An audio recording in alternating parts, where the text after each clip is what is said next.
أعوذ بالله من الشيطان الرجيم. بسم الله الرحمن الرحيم. الذين استجابوا لله والرسول من بعد ما أصابهم القرح للذين أحسنوا منهم واتقوا أجر عظيم. الذين قال لهم الناس إن الناس قد جمعوا لكم فاخشوهم فزادهم إيمانا وقالوا حسبنا الله ونعم الوكيل. فانقلبوا بنعمة من الله وفضل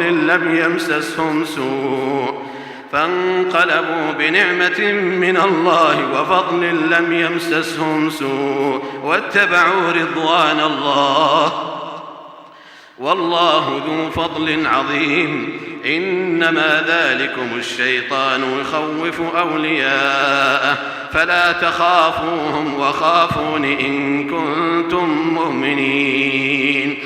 ولا يحزنك الذين يسارعون في الكفر إنهم لن يضروا الله شيئا يريد الله ألا يجعل لهم حظا في الآخرة ولهم عذاب عظيم. إن الذين اشتروا الكفر بالإيمان لن يضروا الله شيئا ولهم عذاب أليم. ولا يحسبن الذين كفروا أنما نملي لهم خير لأنفسهم إنما نملي لهم ليزدادوا إثما ولهم عذاب مهين.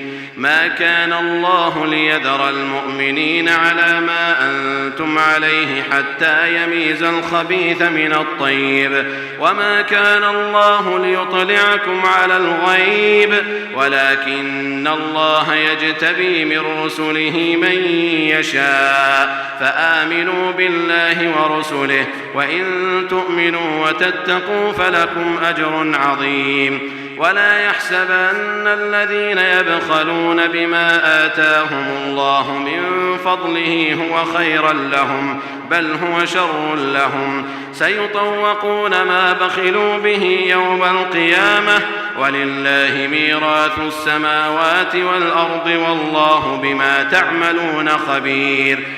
صدق الله العظيم.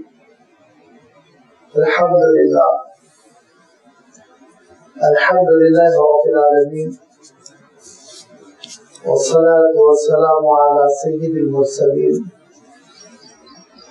وعلى آله وأصحابه أجمعين. أما بعد.